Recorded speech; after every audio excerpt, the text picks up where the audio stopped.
जय हिंद दोस्तों, बहुत बहुत स्वागत है हमारे YouTube चैनल पर। दोस्तों, Australia, Canada, New Zealand, UK, USA, Germany, Schengen, Japan, किसी भी कंट्री के अंदर अगर आपने जाना है, चाहे घूमने ट्रैवल वीज़ा जाना हो, टूरिस्ट वीज़ा जाना हो, आपने कोई स्पॉन्सर वीज़ा हो, डिपेंडेंट वीज़ा हो, किसी भी तरह का वीज़ा हो, तो उस कंट्री की एक स्पेशल चेकलिस्ट होती है। वहाँ पर भी वो बताते हैं कि हमें ये डॉक्यूमेंट चाहिए ताकि हम आपकी प्रोफाइल को प्रोसेस कर पाएँ। तो दोस्तों, एक कॉमन चेकलिस्ट तो हमने ऑलरेडी डिस्कस कर रखी है।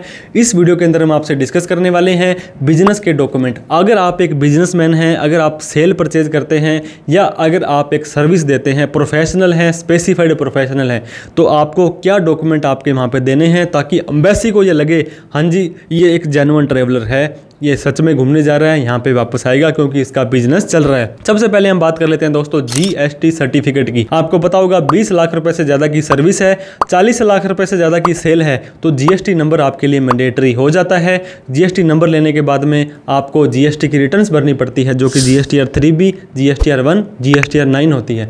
तो बहुत सारी कंट्रीज़ में तो दोस्तों ये चेकलिस्ट जो होती है जीएसटी की रिटर्न्स वगैरह तो मैंडेटरी नहीं होती है, आपसे नहीं मांगते हैं, लेकिन जीएसटी का सर्टिफिकेट आप वहाँ पर लगा सकते हैं। तो आपको सिर्फ और सिर्फ जेन्युइन सर्टिफिकेट जीएसटी का लेना है अगर आप एक्चुअल में सेल परचेज वहाँ पे दिखा रहे हैं। तो अगर आपको लगता है कि आपको तो जीएसटी लेना ही नहीं है, आपके ऊपर एप्लीकेबल नहीं है, इतना खर्चा आप वहन नहीं कर सकते हैं, तो आप क्या कर सकते हैं, जीएसटी के कुछ अल्टरनेट होते हैं दोस्तों, जैसे कि एमएसएमई जो कि उद्यम रजिस्ट्रेशन होता है, जैसे कि संस्था आधार नंबर होता है जो कि राजस्थान के अंदर गवर्नमेंट ऑफ राजस्थान का होता है, जैसे कि फूड लाइसेंस होता है अगर आप कोई खाने पीने की चीज़ काम कर रहे हैं, जैसे कि शॉप एक्ट, कमर्शियल एक्ट होता है, जैसे कि लेबर एक्ट के अंदर होता है, जैसे कि आपका पीएफ ईएसआई होता है। इसके अलावा दोस्तों आपके बहुत सारे registration, private limited, public limited, आपके पास पार्टनरशिप फर्म है, अगर आपने किसी से कोई एग्रीमेंट किया है, फॉर एग्जांपल अगर हम एक सीए हैं तो हमारे पास सर्टिफिकेट ऑफ प्रैक्टिस है, सर्टिफिकेट ऑफ मेंबरशिप है, इसके अलावा किसी से फ्रेंचाइजी आपने ले रखी है, मतलब ऐसा कोई भी डॉक्यूमेंट जो आपका ये शो करता हो कि आप एक बिजनेसमैन हैं और आपके ये वैलिड डॉक्यूमेंट है। पार्टनरशिप फर्म के अगर आपने डीड लगानी है तो मतलब दोस्तों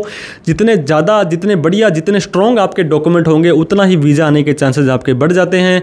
इसके अलावा भी इंपोर्ट एक्सपोर्ट कोड आप ले सकते हैं। बहुत सारी कंट्रीज, अगर आप किसी बिजनेस के अंदर एसोसिएटेड हैं, पार्टनर हैं, तो बहुत सारे डॉक्यूमेंट आपके हो जाते हैं क्योंकि आप एम्बेसी में खुद नहीं जाते हैं। दोस्तों ये देखिए हमारा पासपोर्ट मैं आपको दिखाना चाहूँगा, बहुत सारे इसके अंदर वीज़े हैं, कोई पेज आपको ऐसा खाली मिलेगा ही नहीं जहाँ पे कुछ नहीं स्टैंप वगैरह लगी होगी। तो ये देखिए जापान का 5 साल का वीज़ा है हमारे पास में, यूके का वीज़ा है, कनाडा का वीज़ा है, जर्मनी का वीज़ा है। इसके बाद में ये देखिए सिर्फ और सिर्फ 1 और 2 पेज ही खाली हैं। तो ये क्यों है खाली, जितने वीज़े क्यों मिले हैं? क्योंकि आपकी प्रोफाइल स्ट्रॉन्ग थी, आपका बिजनेस का प्रॉपर आपने डॉक्यूमेंटेशन प्रिपेयर कर रखा है, बना रखा है। मैं एक एग्जांपल देना चाहूँगा, अगर हमने फॉर एग्जांपल मैं एक सीए चार्टर्ड अकाउंटेंट हूँ, एक बैंक की ऑडिट हम करते हैं, 3 साल के लिए हमारे पास ऑडिट है, तो उस बैंक का हर महीने का एक साइन होता है, हमारी टेंडर सर्टिफिकेट होती है, वो साथ में लगा देनी है।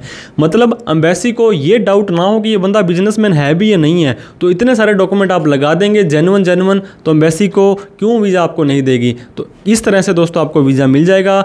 आपको कोई भी डाउट, क्वेरी, क्वेश्चन हो तो आप कमेंट करके हमसे पूछ सकते हैं। बिजनेस के डॉक्यूमेंट आपने अगर हमसे बनवाने हैं तो आप हमसे कॉन्टैक्ट कर सकते हैं हमारे सोशल मीडिया हैंडल पर, आप हमसे हमारा कॉन्टैक्ट नंबर मांग सकते हैं। हमें बहुत ही खुशी होगी दोस्तों आपकी हेल्प करने के लिए। तो प्लीज़ अपना बढ़िया से बढ़िया स्ट्रॉन्ग बिजनेस की प्रोफाइल प्रिपेयर करें ताकि इन फ्यूचर में आपको किसी भी तरह की दिक्कत का सामना ना करना पड़े। और हम आपको शुभकामनाएं देते हैं कि आपका वीज़ा जल्द से जल्द जिस भी कंट्री का आप लगाने वाले हैं आ जाए। वीडियो देखने के लिए बहुत बहुत धन्यवाद। अगर दोस्तों इस वीडियो को लाइक करें, अगर आपको अच्छी लगी हो तो अभी तक हमें सब्सक्राइब नहीं किया है तो प्लीज़ कर लें। इस तरह की इन्फॉर्मेटिव वीडियो हम आपके लिए लाते रहते हैं। Thank you so much. जय हिंद, जय भारत।